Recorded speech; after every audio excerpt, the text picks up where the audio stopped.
So, welcome everyone to the. There's two strands down here. Okay, welcome everyone to the fifth lecture on statistical theory of deep learning. This time I present the slide in a very old-fashioned way, but it's working. I also have a scan of it, but I cannot connect my iPad here with the beamer, so let's do it in this way. Last time I explained to you how we learn a deep neural network from data, and we fit a deep neural network to data points x1, y1, x1, y1 by minimizing some kind of empirical loss. We need a loss function L, which defines for each yi what is the loss if I predict yi by fw of xi. Fw is our neural network. And then we just compute the average of it, and we want to fit it with data such that this loss is small. And this is a nonlinear function of the weights, since the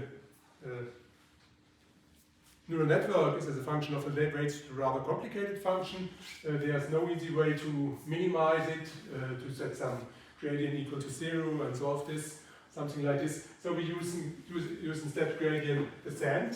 Where we choose a starting value randomly and then compute updates by weight vector at time t plus 1 is the weight vector of time t minus some step size lambda times the gradient of the empirical loss with the weight of at time t and the gradient with respect to all the weights. And we assume that this neural network is just given in the standard way, so W of x is a linear combination of the output of the else layer, and the output of its layer is the activation function applied to the activation. The activation is a linear combination of the outputs of the previous layer, and in layer 1 the activation is just a linear combination of the components of the input. And then you can compute this gradient recursively, and that's the famous backpropagation algorithm using the chain rule. And here are some formulas which you can which I didn't wrote down on the blackboard last time, but you can find them in the updated lecture notes. I updated the lecture note, chapter 1, make also some corrections, and you can find these formulas. And it's basically what we have derived, written down in a different way. I introduced some artificial variable delta JL, which you can define as the gradient of the neural network. Not the gradient, as the partial derivative of the neural network with respect to the activation of the chase neurons in the else layer. And if you introduce this one and use the chain rule in a clever way, then you get a little bit easier than what we have done, but you can also use it just as a formal delta JL. It doesn't mean what it really is. It's recursively defined here on the formulas. So you start with delta 1, L plus 1 is 1, and delta 1L is derivative of the activation of the neurons L in layer capital L times the weight V1IL, which is the weight between the I's neuron in the else layer and the output, times delta 1L plus 1, which would be 1 in this times, and more generally, you use here two formulas because you could consider the Fw of x as an activation of the else output neuron, and that's different from the other output neurons. From the equation here, from the version, because I don't use an offset, but I could use it also with an activation where the activation in the output unit is just the identity, and then you would get just one formula, and that's the lower part of the formula. Delta IL is sigma prime AIL times j, sum j equal 1 to r WVJI times L times delta JL plus 1. You recursively compute all these delta IL. You see this delta IL is basically just by propagating back through the network. So you start at the level L plus 1, and then you just multiply it with the weights connecting to the previous unit, and each time you multiply with the derivative of the activation function. So that's where the back propagation comes from. It's a very simple operation, and with this one you can express the partial derivative of Fw with respect to the weight Wijl as delta IL plus 1 times output RJL of the J neuron in the else layer. And I can also upload this slide in Moodle. Okay, I also wanted to show the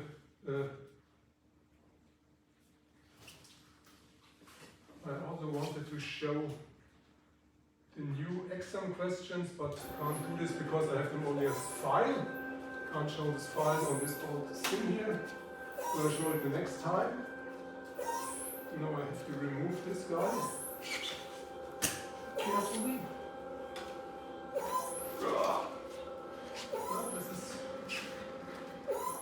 I don't remember. So I started teaching in a time where it was really the habit to use these kind of guys, but I didn't remember that it was so difficult to move them.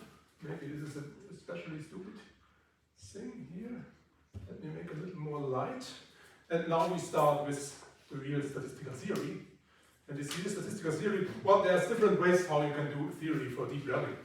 And one way is that you, and one common way in the literature nowadays is that you come up with some kind of model, which you say which models what the deep learning does. And often these models are some kind of partial differential equation system. You have the neural tangent kernel model, or you have the gradient flow, or something, which I think okay, it always reminds me about one story which I once heard from a more theoretical guy working in stochastic, which wanted to explain, okay, how is it generally working in theory, and the story was the following. He said we are working in the theory, or in his way, the whole stochastic community is working in the following way, like a drunk man who is searching his key after leaving the pub, and he has lost somehow the key. So he's on the street in front of the pub, and he's kneeling and he's looking at the street, where is my key? Then a policeman approached and asked him, okay, what are you doing? And he said, okay, I lost my key, and I need to find it. And then the policeman wants to help and asks him, where did you lose your key? And he says, okay, over there, under in the corner. And then the policeman asks him, okay, but why are you looking here for the key if you lost it over there? Yeah, because here there's better light. And that's something what is happening with all these models. These models are wrong, but you can more easily analyze them and derive something in it. But it's somehow useless, yeah, if you're looking at the wrong place. So that's not what I'm doing in this lecture. In this lecture, we analyze the deep learning algorithm or the deep learning methods directly as they are, and then there are three challenges. The first one is what we start today with, that's approximation, and I will call this chapter neural network approximation, so chapter 2.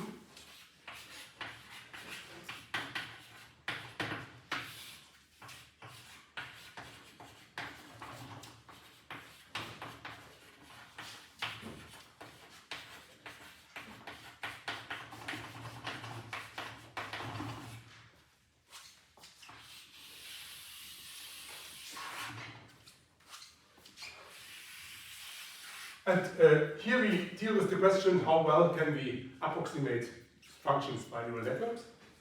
And of course we have to restrict the class of functions a little bit. After that we will deal with neural network generalization. Here we will deal with the question, okay, if we approximate with our neural network on our training data, the data points well, how well does this approximation works on new test data? Because usually you don't want to predict something on your training data, you want to predict something on new, not unseen data.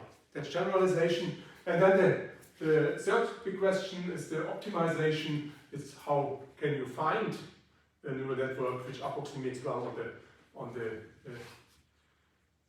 training data. And there you have to analyze the gradient set. Okay, but we start with something which we spent approximated in next 4 lectures on it. The question is,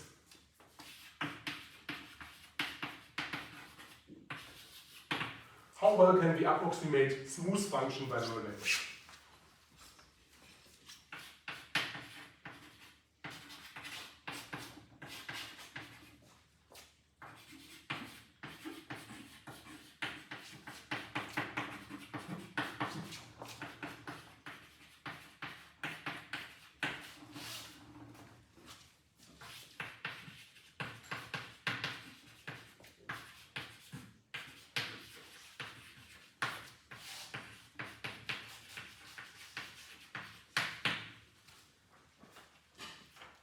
And we see ourselves to smooth function because if you ask about how well can you approximate any function, this function can be arbitrary complete. Okay, yeah, there's no point to derive something here. Of course, what you will do in the practicing course starting tomorrow and also next week, we will show that you can approximate any continuous function arbitrarily well in supremum norm and compact sets by deep neural networks. That's one point. What I will here do is a little bit more exactly. I will give you some measure of the smoothness, and then I want to approximate not only that I asymptotically can approximate it arbitrarily well, but I will also want to consider how many weights do I need in my neural network to get a small error. So how does the error goes down with the number of weights? And for smooth, I use the following definition, smooth function. It's definition 2.1. I make the definition of some PC smooth function, and P is equal to some k plus beta, where k is a natural number including 0, and beta is between 0 and 1. So that P equal to k plus beta. For some k natural number equals 0 and beta greater than 0 but less than 1. And I let c greater than 0. And then I define that the function m from Rd to R is called PC smooth if all partial derivatives of order k are Hölder continuous with Hölder exponent beta and Hölder constant c. Okay, and from D to R is called PC smooth.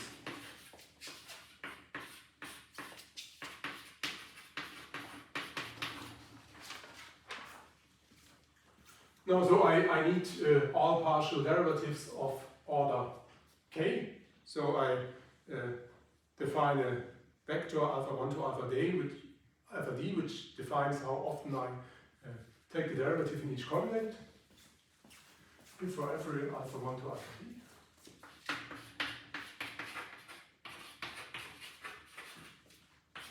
Alpha is equal alpha 1 to alpha d. And then the order should be k, so the sum of the alphas could be something between 0 and k, but the sum of them should be k.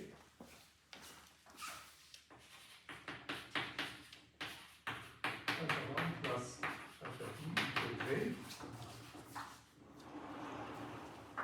Then the partial derivative must exists. So dkf,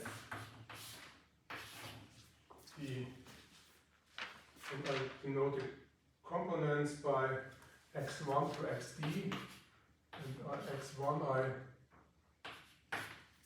take the derivative of order alpha 1 with off brackets. xd I compute the derivative of order alpha d. If this partial derivative exists,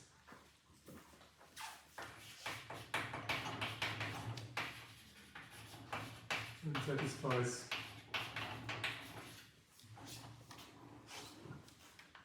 well, I consider the difference of the partial derivative at two different points. The absolute value of the difference.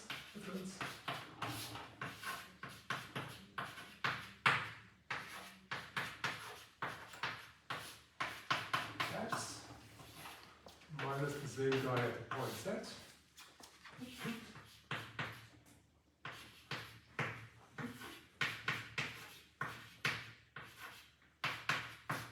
The absolute value of this should be less than constant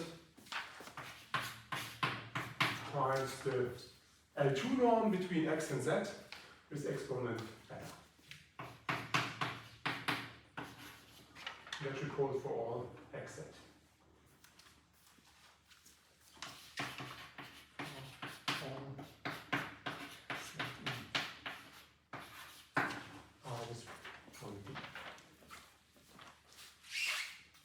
So in the special case that beta is just 1, can you tell me what are the pz smooth functions with beta equal, with p equal to 1? Just p is 1. Is that Lipschitz continuous? These are the Lipschitz continuous function, yeah? Because then k is 0, so the derivative is just the function itself, and that's the standard Lipschitz condition, yeah? And if you have p less equal 1, then you have an Hölder continuity with exponent p. And for general p, you have the Hölder continuity of the of some partial derivatives. That's the point here.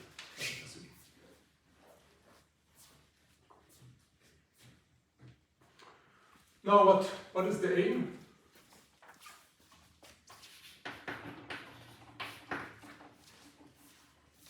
The aim is to derive upper bounds on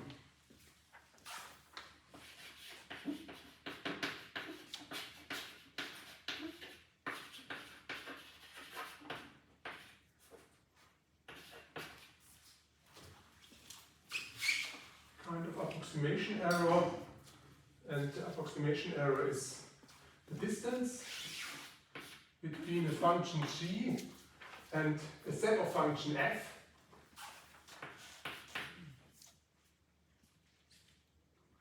and some norm, and for the norm I use some subnorm where I restrict the definition or the set where I consider this subnorm on some compact interval which I denote by minus a to the power d. And that's great because yeah, how to write it here? Maybe, sorry guys, so this must fit in here. It's the infimum over all f in the function space of the subnorm between g and f.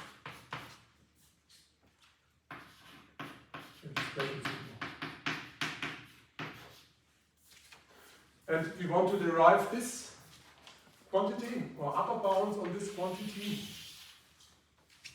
for suitable spaces of neural networks. Derive bounds on for spaces f of neural networks.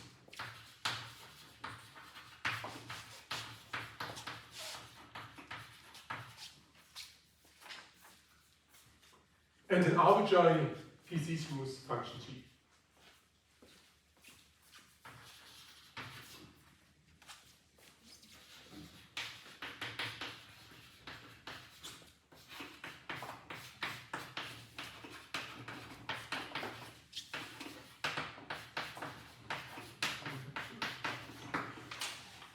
So you consider the case you have an arbitrary PC smooth function G given. You have this compact interval minus a power d given. Define the space of neural networks. And look how small the error in the worst case is for these kind of functions in the subnorm on this compact set minus a power d.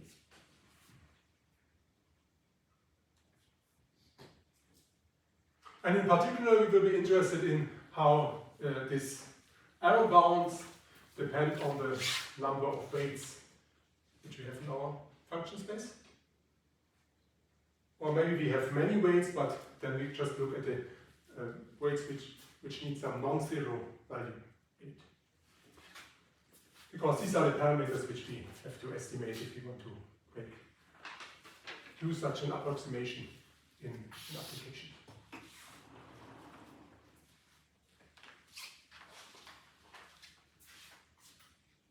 Any questions?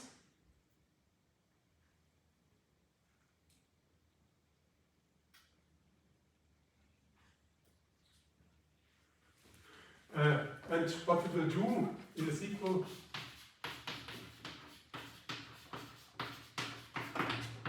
we just consider the redo activation function. And because you can do this for a redo activation function, or you can do it for a smashing activation function, smooth smashing activation function. And they are related proofs, but they are different. It's not the same theorem for both of them. And I will derive here the results for the redo, and then you can do in the practicing course, you will derive the results for smooth smashing functions.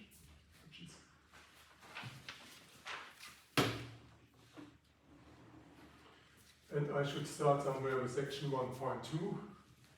Introduction, I've forgotten this. Maybe I write it here. 1. No, it was basically here 2.1 introduction. Oh no, let's start it here.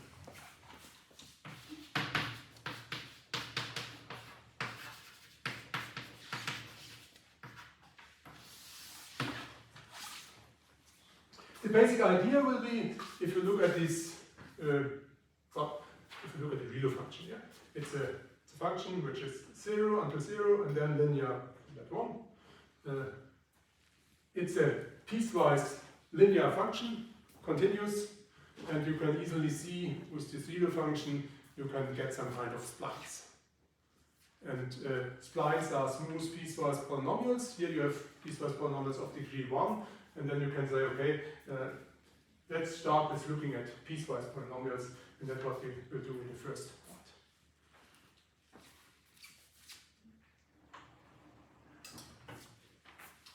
So we first derive a result for space of piecewise polynomials.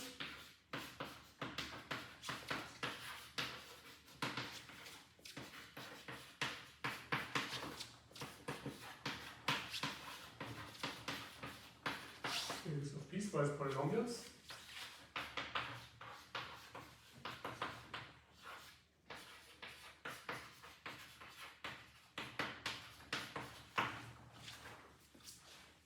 And then my idea of the proof will be, I will show that I will show to you what do I get if I have f in space of piecewise polynomials, and then I will construct another space f bar of neural networks which can approximate piecewise polynomials.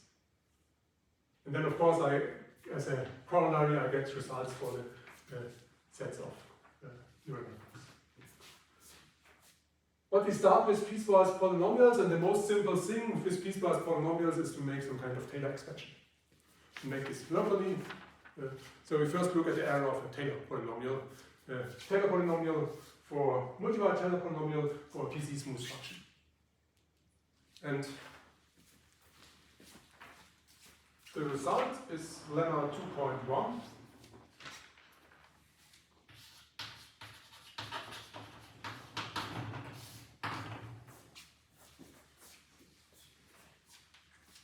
So again, we let p equal k plus beta.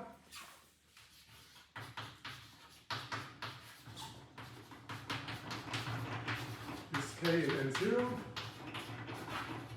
better than 0, 1.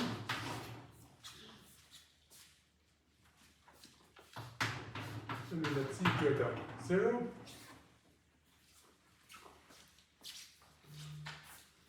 Then we have the function f from Rd to R, which is PC smooth.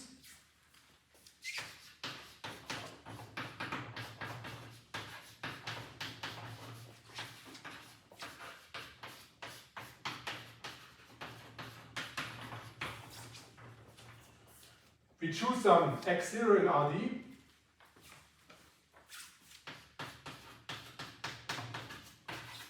This is the point around we make define our Taylor polynomial. And then we use the Taylor polynomial of f of order or degree. I think it's degree k around x0. Or the total degree k. So pk.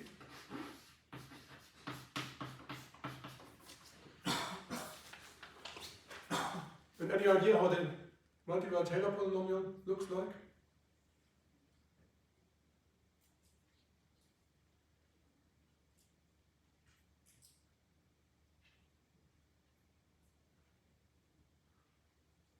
Okay, who knows the Taylor polynomial? Everybody, yeah? The 1D. The 1D variant? That's a joke, huh? What about the rest of, besides the 2, 3 people here? Yeah? I think everyone knows the Taylor polynomial. And okay. You know what the point about Taylor polynomial is in one dimension. Who knows the integral remainder of the Taylor polynomial? The 1D. And for this you just have to remember one integral. And okay, I have to confess, I had to look it up this morning. So if you have, maybe we make some additional thing. You have an f from R to R, often differentiable, and you look at the integral x0 to x. I make a Taylor polynomial of order k, so I make fk plus 1. My integration variable is t, and then you multiply it with x minus t k divided by k, capital T dt, to look at this integral. If you want to compute this integral, you take some integration by parts, yeah? Easy. Who knows integration by parts? That's everybody, yeah? That's clear. So integration by parts, that you know from school already. So that's the u prime, that's the v, then u is equal to just the base derivative, and v prime is equal to, well, the same formula, just, yeah, and again wrong, because I wanted to write t minus x.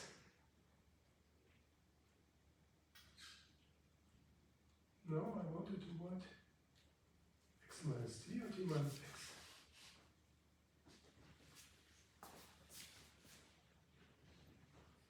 Now I get the...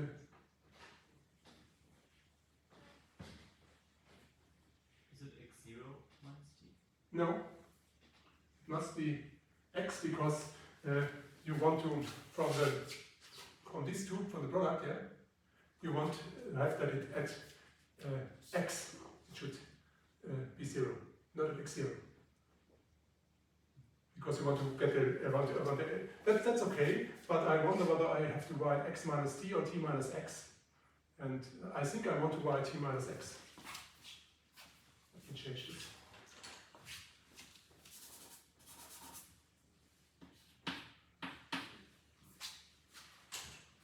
And then you see if you make now the derivative, then it's just the same formula, just with k minus 1, yeah? Minus x, k minus 1, or k minus 1. And now you can compute the integral, yeah?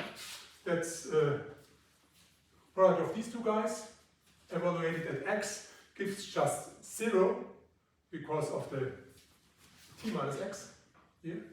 But at x0,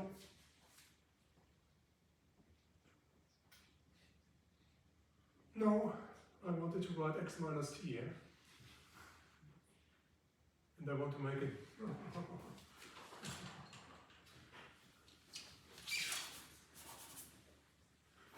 Okay, it's a final problem, yeah? It's a final problem.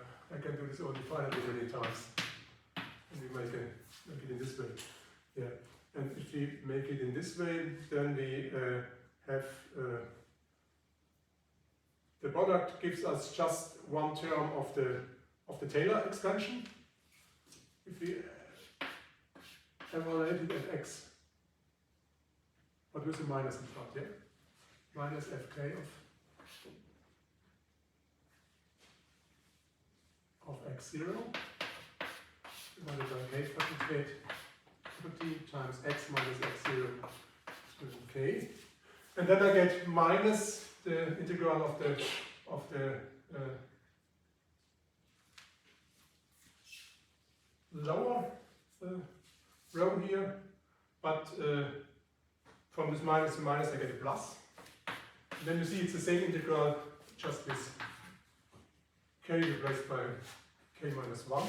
So you get an fk t times x minus t k minus 1 minus 1 dt. And now repeat.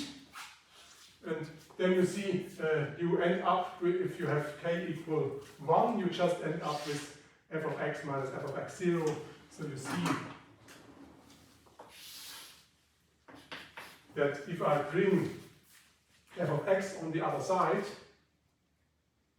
no, I let f of x here on this side, and I let all other terms I bring on the other side, then you see I end up with, well, I can just k, make k equal 0 to k, I end up with f derivative 0 divided by n factorial times x minus x0 and plus the integral. The integral is my remainder. X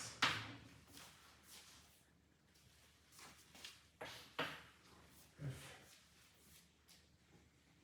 k plus 1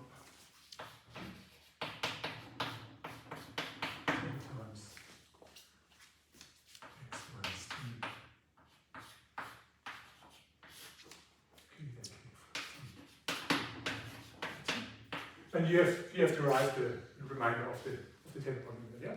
Univariate. Okay? That's one basic stuff. First year or first half year of math study, yeah? Now, how to do it multivariate? Multivariate, you say you have a G of S. That's just, now F is from RD to R.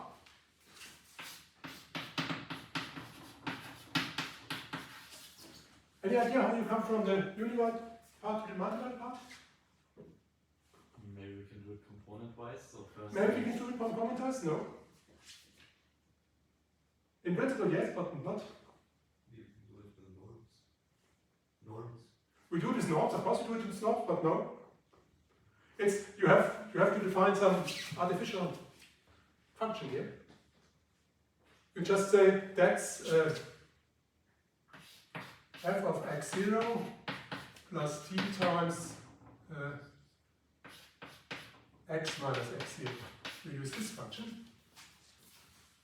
And then you make a Taylor polynomial of this function around 0.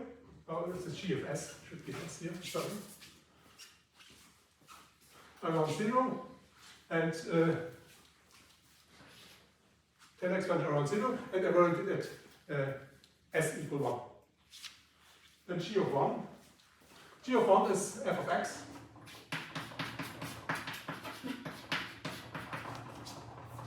And now you make the Taylor expansion as above. That's the sum n equals 0 to k g n of x0, that's 0, and faculty times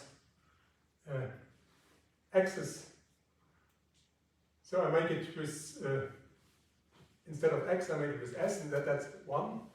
That's 1 to the power 1 minus 0 to the power n, plus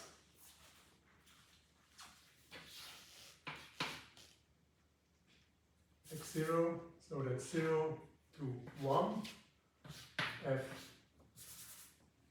it's g, k plus 1, f t times, and again my x is 1, my t is t, it's 1 minus t, so k divided by k faculty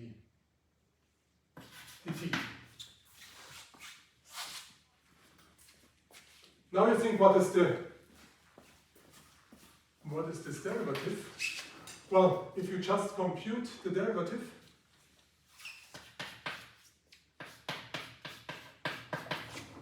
any idea what this is?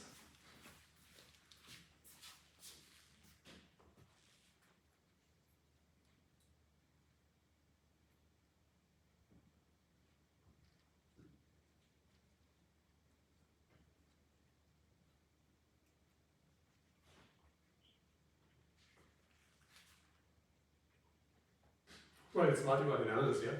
You can do this, yeah. Have you heard about chain rule? Something like this. It's a composition of function, yeah. It's a function from the one-dimensional interval from 1D to RD, and then you apply another function. How to compute the derivative?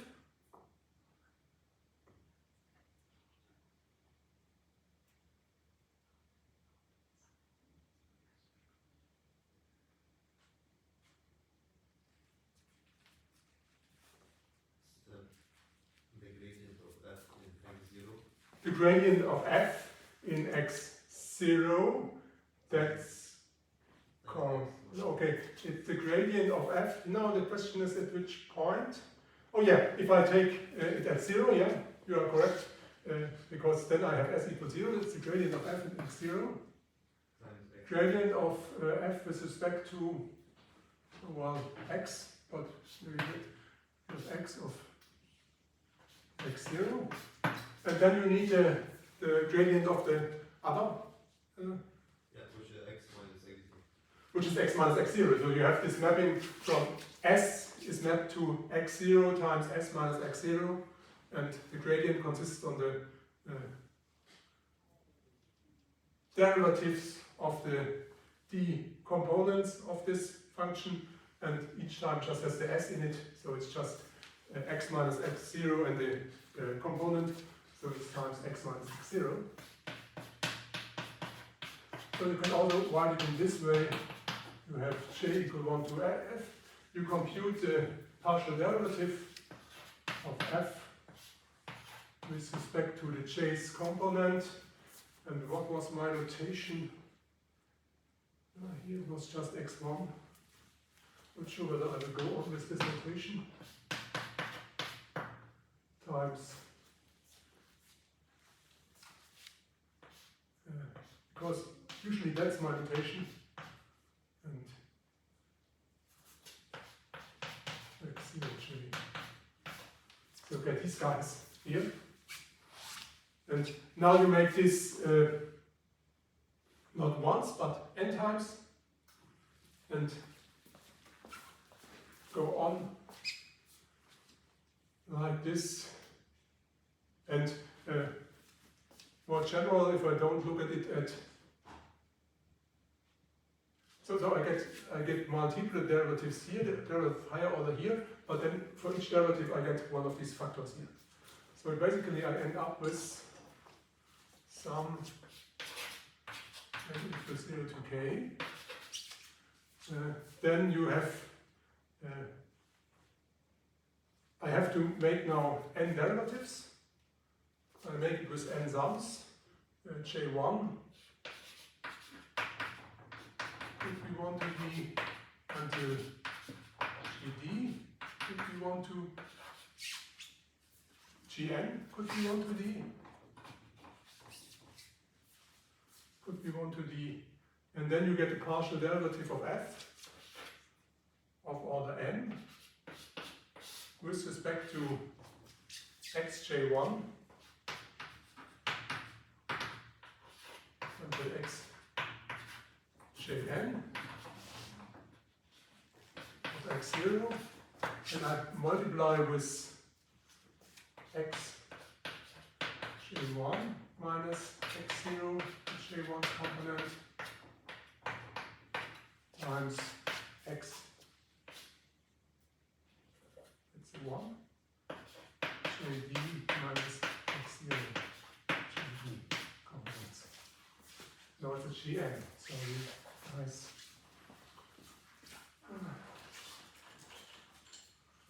So I end up as this guy.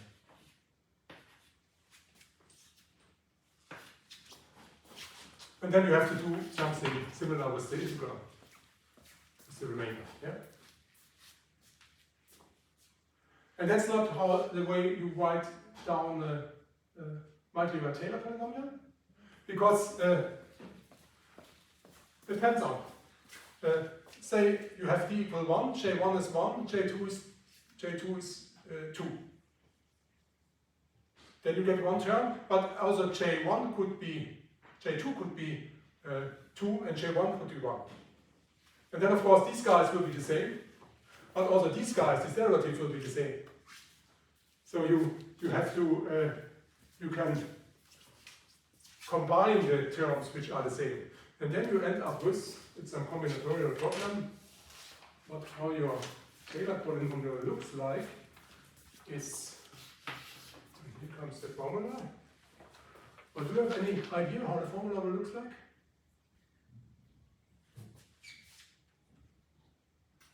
Well, of course, sorry, I have forgotten something. I have forgotten the property here. That's wrong. I need to follow the n property. Of course, it's wrong. Now the question is, how many of these j1 to jn do you have, where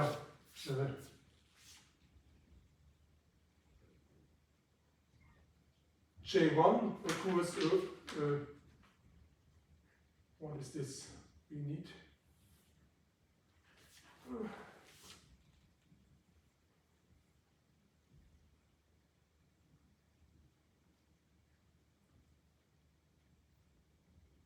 Yeah, I denote them again by j1. So the first component, of course, I denote them again in the formula by j1 to jd now only, and I look how often of these guys are 1, how often these guys are 2, and so on. So I make a sum over j1 to jd, element 0 and k, where the sum of them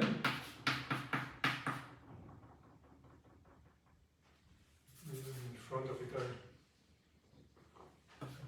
where the sum of them is less equal k.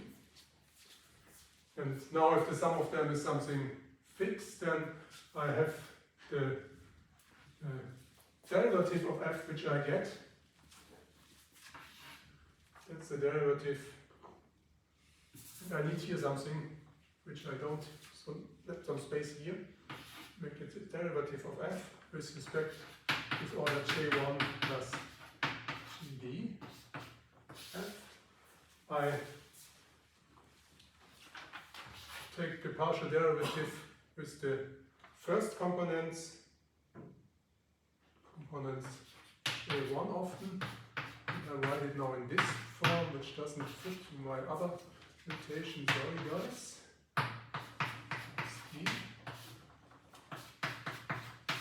And then all of these factors, I just combine the one which have the factor is the same. So I get something like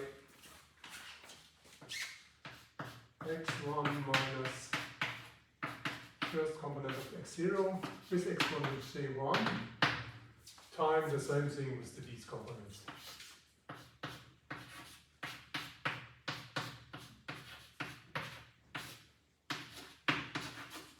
Okay, this guy. And now you only have, it's a combinatorial problem. How many of these values here, j1 to jn, do you have which lead exactly to this term? And then this value you divide by here the faculty of j1 plus jd faculty. That's what you have to do. And that's a multinomial coefficient. And it's the sum of the j1 to jd atop j1 up to jd, and that's just 1 divided by j1 to jd. So that's the right guy, right down.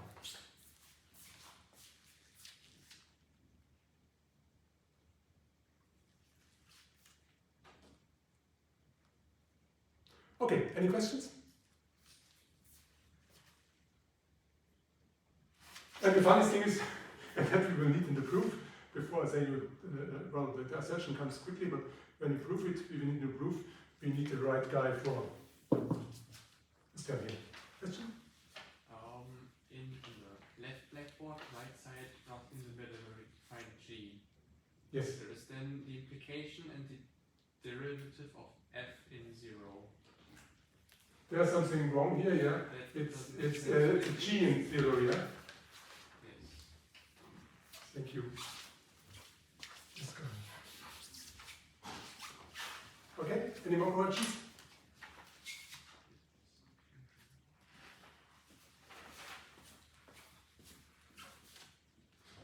So then the assertion is, then we have for any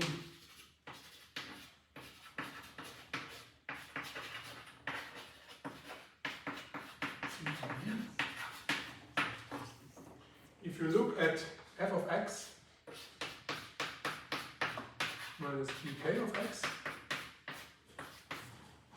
that's less than some constant, c1, times c times x minus x0 exponent p for some c.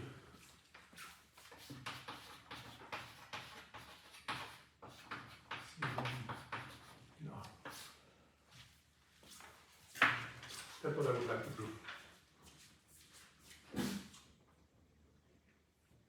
So if you think about the one-dimensional case, and you think about the k plus 1 times continuous differentiable function, and p is k plus 1, then I think it's obvious by just the standard remainder of Taylor, for example.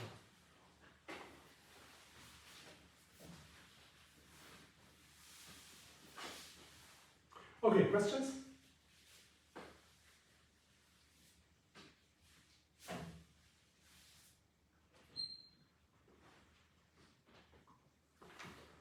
Okay, then it's 10:39. I make a break of 5 minutes for cleaning the blackboard, and we'll go on at 10:44.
Okay, then let's go on and let us prove this theorem. I think in principle everything is on the blackboard, but maybe it's easier if I look at my notes. Okay, proof.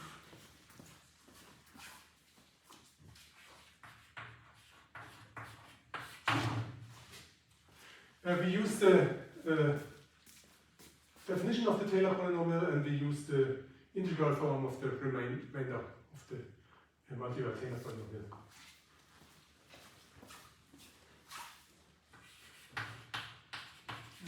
The integral form.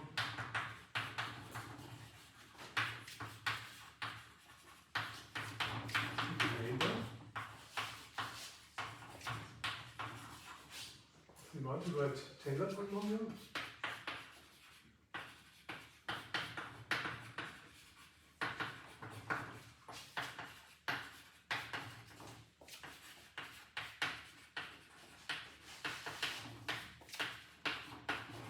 Okay.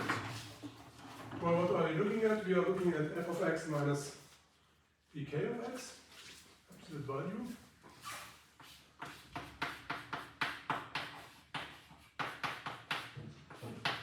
And the first trick is to write this pk of x is the Taylor polynomial of total degree k minus 1 plus something additional. So it's f of x minus pk minus 1 of x. And the something additional is just the term where the sum of the j1 to gd is k.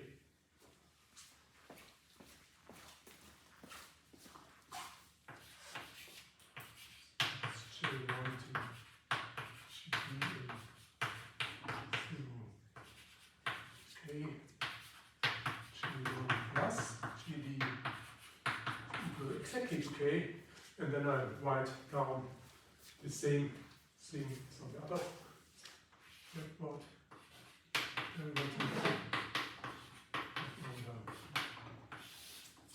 J1 to plus gd, and the first component j1 times the partial derivative x.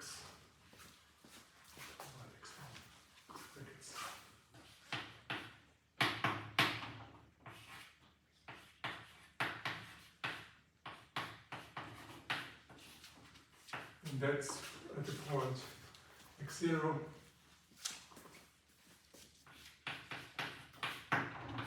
times the monomial, that's x1 minus x3, first component, with exponent j1 times the guy's first component d instead of 1.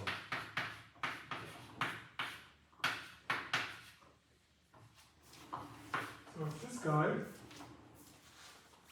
and now you have to come up with the generalization of this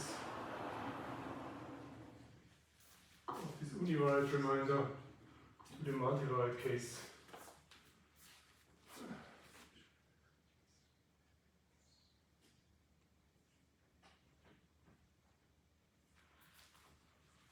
Yeah, so you see it will be an integral this time from 0 to 1.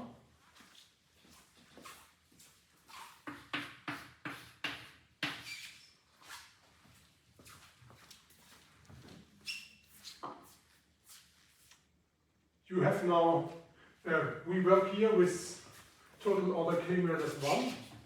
So we have here k minus 1 instead of k, so we work with derivatives of order k at this point, and we have here k minus 1. Yeah? And so you will end up with some sum above.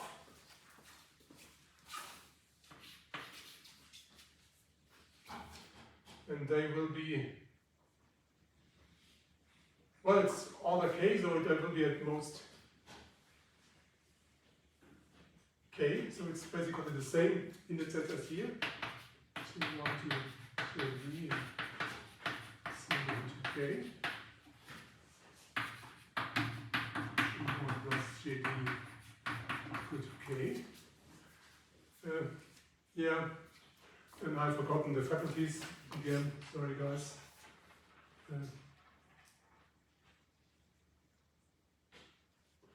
Of course I have to, I need this factor here, yeah? Not this one. So we have here times 1 divided by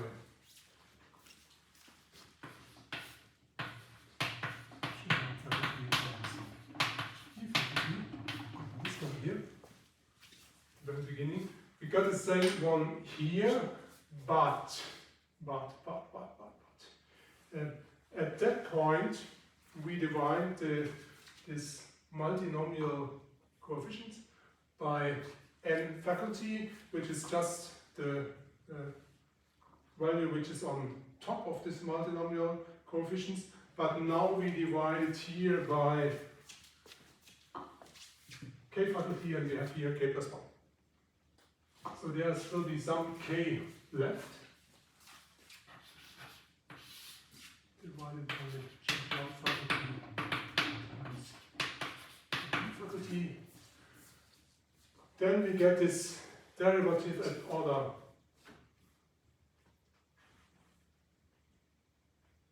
at point t, not at order 1. So we have a partial derivative of f with respect to and case order.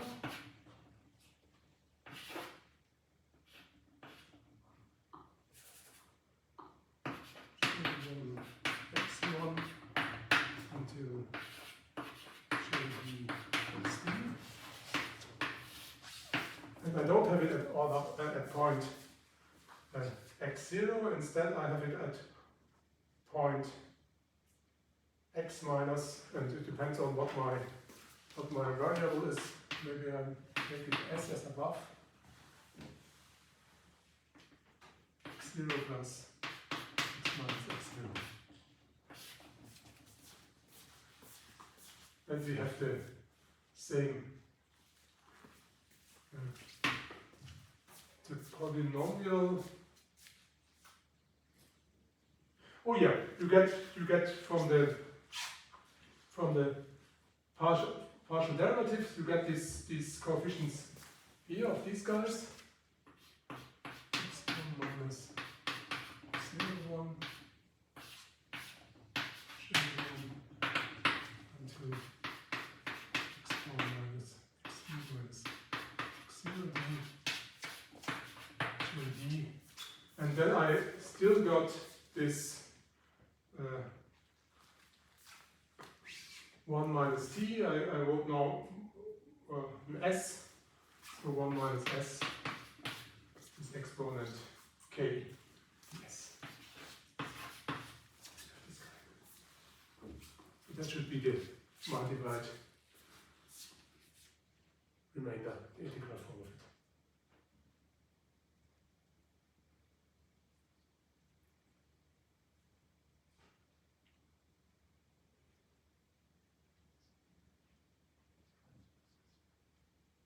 Oh yeah, and I make a mistake, but because I wanted to do it with, I have it here.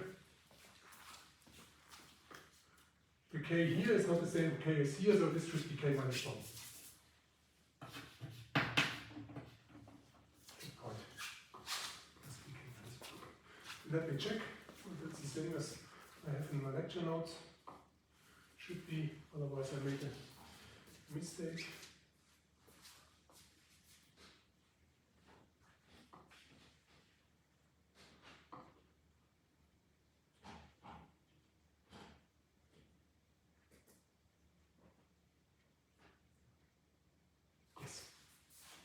Correct.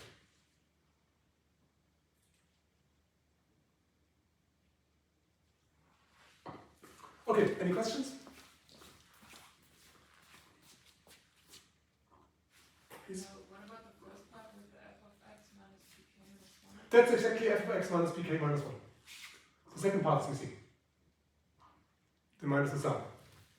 So it goes on here like minus the sum. Okay? That's missing.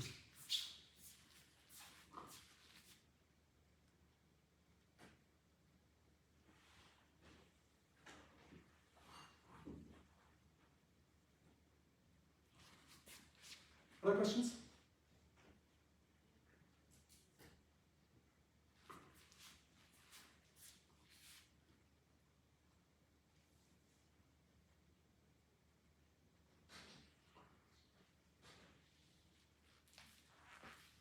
Okay, for the second part we have this guy here.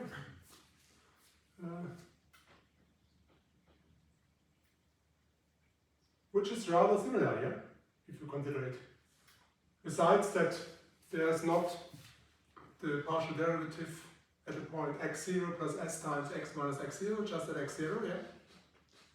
And of course there's no integral, and there's no factor k. But if you compute this, if you integrate this one from 0 to 1, this one times 1 minus s k minus 1 from 0 to 1, then you just end up with 1 over k times this term. So if I add here an additional k, then I can write this one in the integral. That's the major trick here which I can do. So I can, and sorry for that, the question is, I can write the whole thing again, which doesn't fit, or I can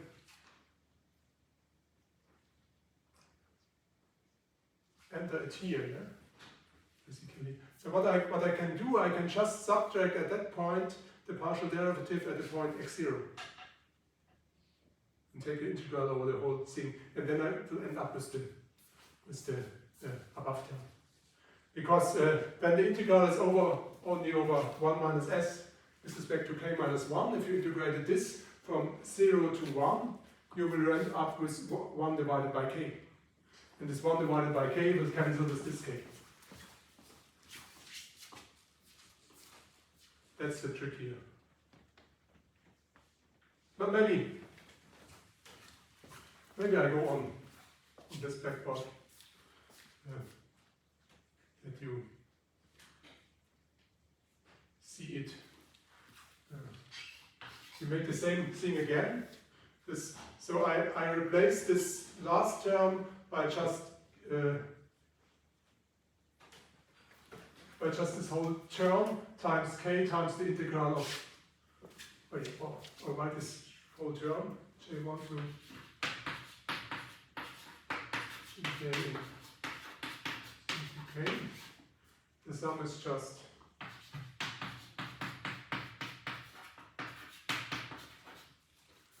then we have k, this artificial, I add an artificial k in here. Maybe I make it in color. That's wrong. Divided by all these faculties.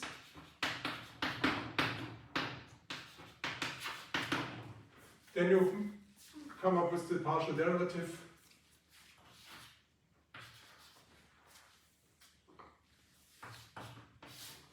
only at the point x0 of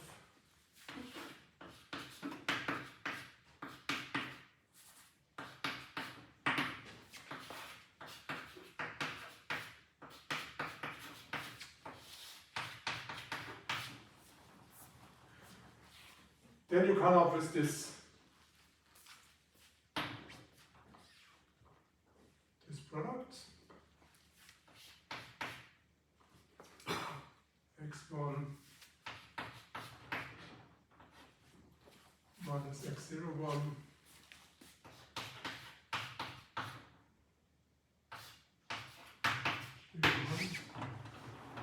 times c minus gd. Now I have everything, but the k is too much, and I have factor k too much, and to correct for this, I add the integral 0 to 1 of 1 minus s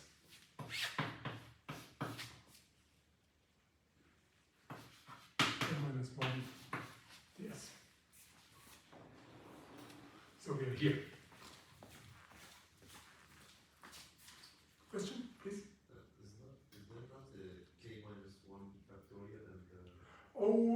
Okay, now the question is, do I fix it up with, you want the k minus 1 factorial at each point? In the integral, we divide by k minus 1. Did you have it here? Yeah, You want the k minus 1 factorial? yeah, we divide by k minus 1 factorial. No, because this one you can compute directly here, because the function which has this partial derivative is minus 1 minus s x exponent k divided by k. Yeah, but where did the k minus 1 factorial go? There is no k minus 1 factorial. Or where do you see a k minus 1 factorial? And the formula of the Here, you see a k minus 1 factorial? No, the original formula. That. Integral from x0 to x.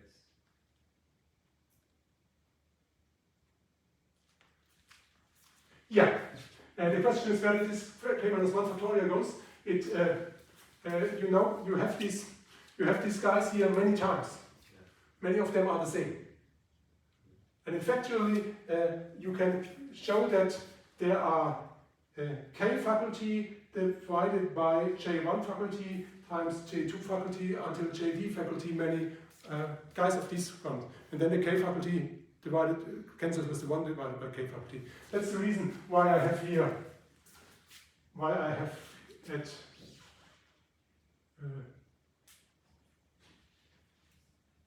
where is it? When I make this multiply Taylor polynomial, why I have this guy here.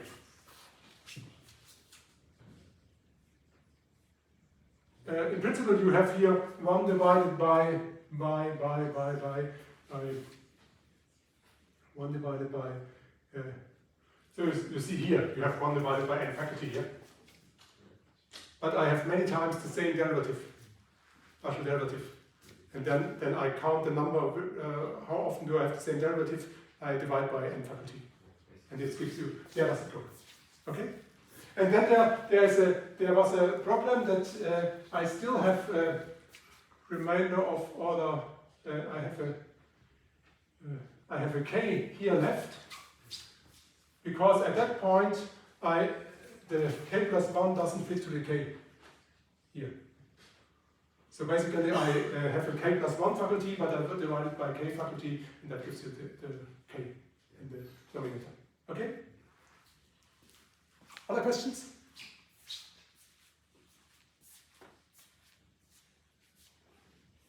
And now maybe you see what is happening now, because we are basically done. The whole thing here, you can move into the integral, and then you combine both integrals, and then you see that the whole thing is just, these formulas are really too long.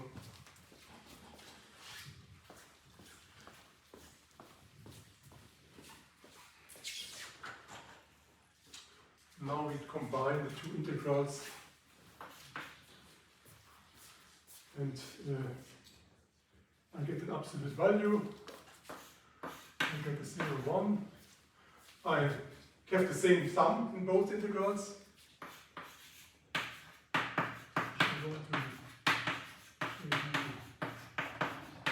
Okay.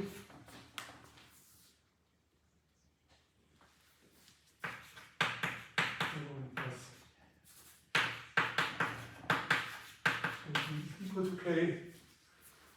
I get this in both integrals. I have the k divided by the product of the factorials.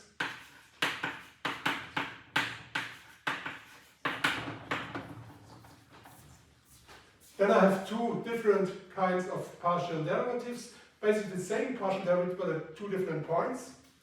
The one is at the point x0 plus s times x minus x0, the other one is just at x0. I make a difference of these two partial derivatives.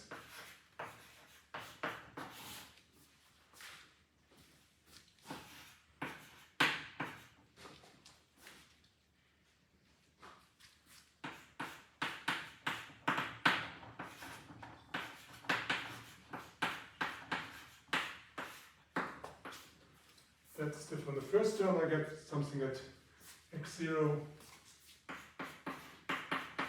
times 0. And then I subtract just the same partial derivative.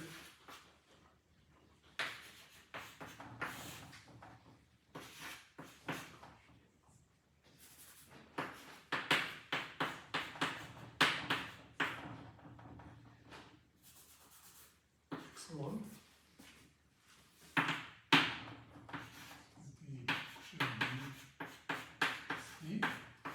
And the point x0. We have this guy, and then I multiply with my monomials. Both times these are the same.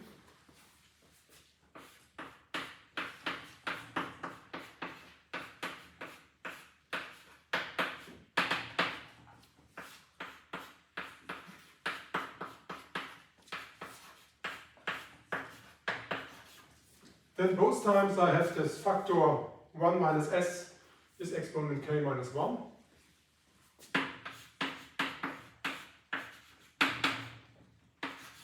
And then I have ds. And that's what I have to bound.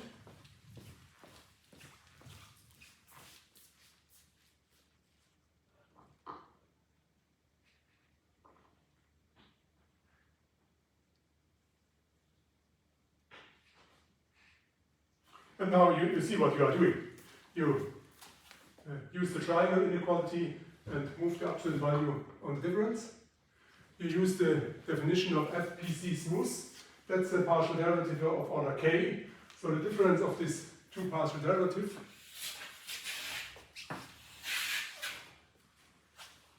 will be, because FPC smooth will be less equal than c times the difference of the norm of the argument, the difference of the arguments and the norm of it is exponent k. So that's s fixed exponent k times norm x minus x0 with norm k, no, norm beta, sorry. We have p is equal k plus beta, that's beta.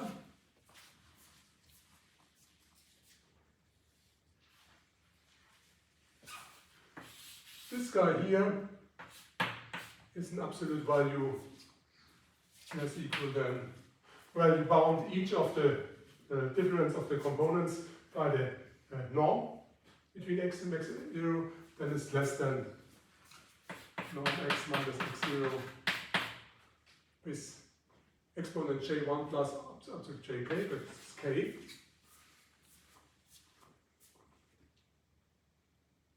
Then you see that the whole thing is less equal. Well, you can integrate this 1 minus s with k minus 1 from 0 to 1, gives you 1 over k. So the k cancels. So the whole thing will be less equal than the sum of the faculties. Any idea how large the sum of this 1 divided by the faculties is? J1 faculties up to JD faculties.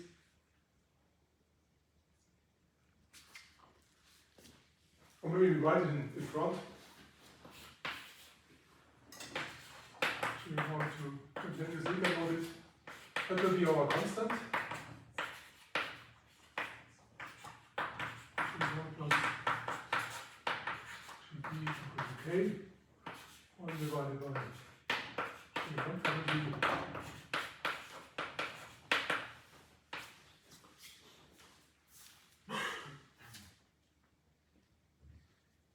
This guy times,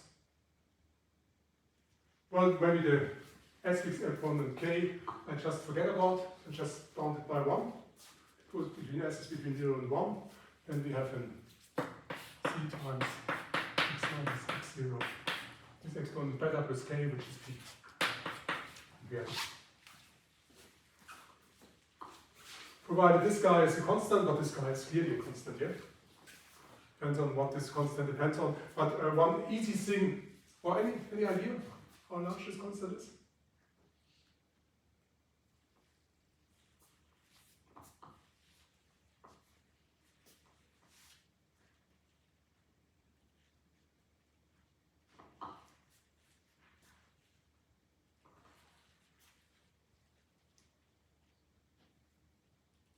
Well, you look at sum j equals 0 to infinity, 1 divided by j faculty, and you make d products out of it.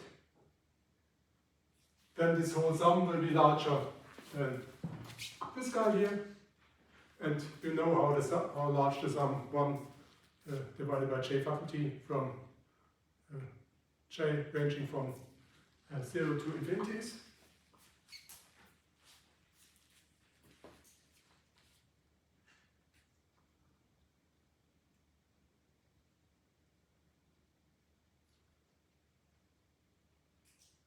One divided by 0 faculty plus 1 divided by 1 faculty plus 1 divided by 2 faculty. That's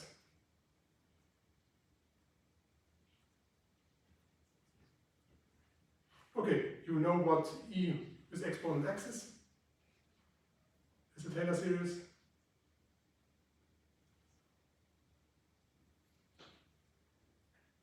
E with exponent f, x is x with exponent k divided by k faculty. Sum up from k equals 0 to infinity, and you plug in x equal to 1. So that's less than e to the power d. So actually I can give you a size bound on the constant in lemma to 1 if I want to do it. But I don't have to. Okay, questions?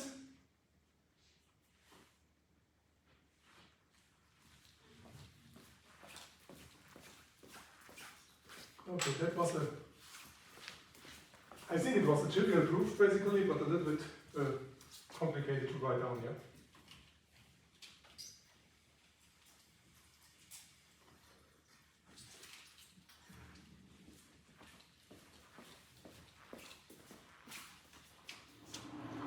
And this multivariate Taylor expansion is not okay, is that?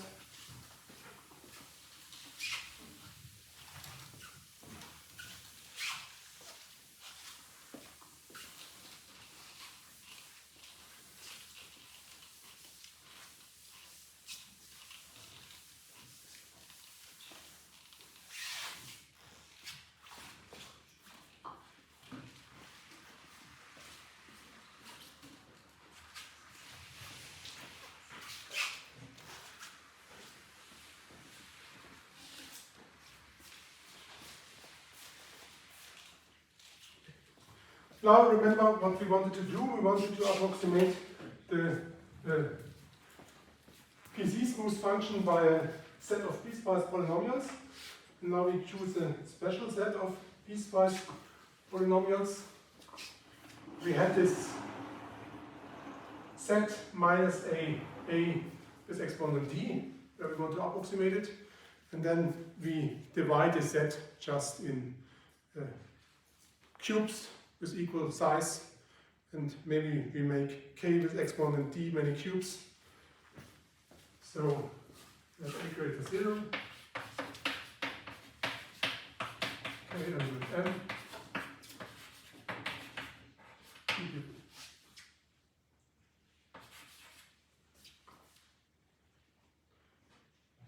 Divide raise in k of cubes.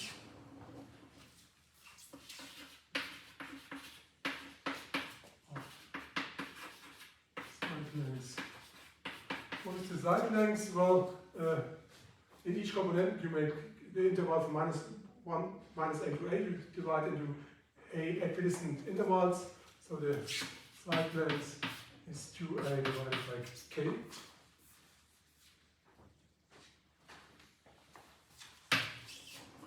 Then we let f be the set of all piecewise polynomials.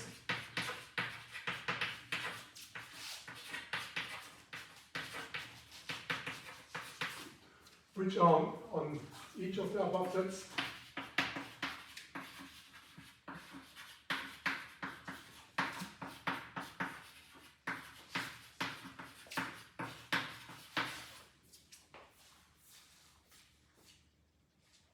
Equal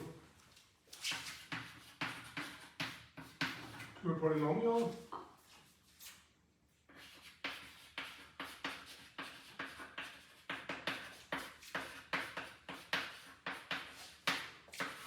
total degree k.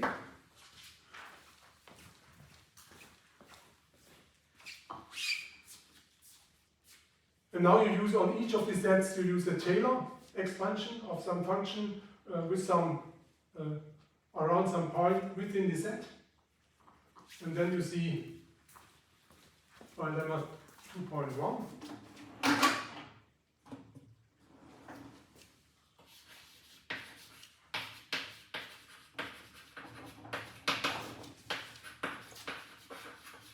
And if you look at what I was interested in, the distance between a PC smooth function G, this set of functions F, with respect to the subnorm on minus a raised power b, where d is less than for any PC smooth.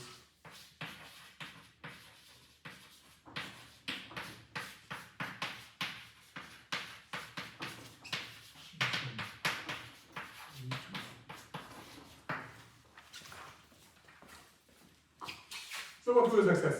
What is the right upper bound at that point?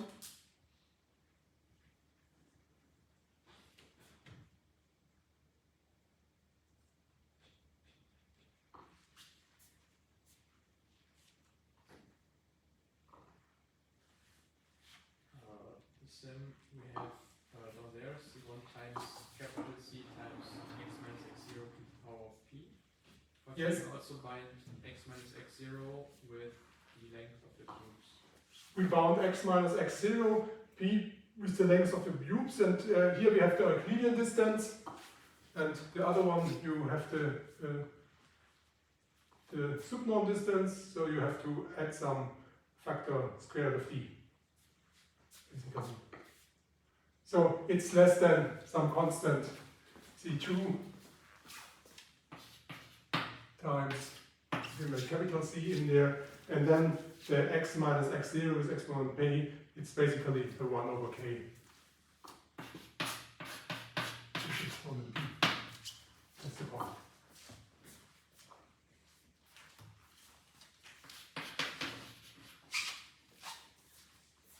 And now, if you think about how many parameters do we need in the space F?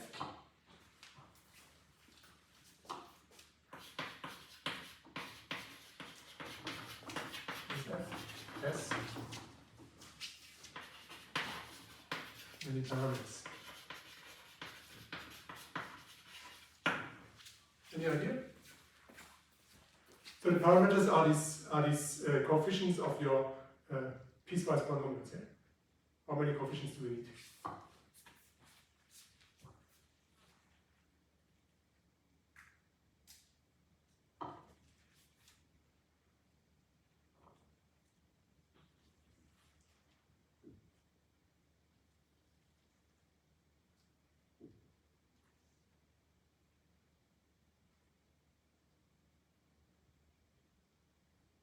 Well, you can count how many coefficients do you have for some single polynomial, but that doesn't enter here, yeah? So that's you can consider just as a constant. If you ignore this, then you have just to think about how many sets do we have. And that's actually easier. K to the power t. So the whole thing is some constant c2 times k to the power t. So if you want to construct a space of piecewise polynomials which have, say, capital N many parameters here, what kind of approximation power can you expect? Well, you just have to see that N is equal to k with power d. So the k is N with exponent 1 divided by d. So you get here c2 times c times N with exponent p divided by d. That's the boundary here. How it depends on the smoothness, how it depends on the dimension.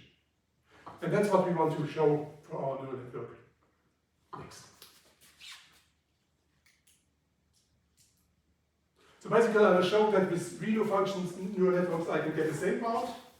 And then you can say, okay, not impressive, you get the same things which we know from piecewise polynomials with a complicated proof. Also, the complicated proof is not so complicated. But then you will see that the big advantage is that we have a network and we can do something about compositions of functions, which we can't do with piecewise polynomials. Okay, any questions?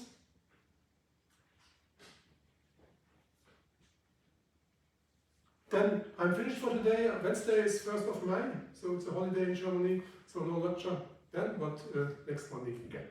Thank you very much.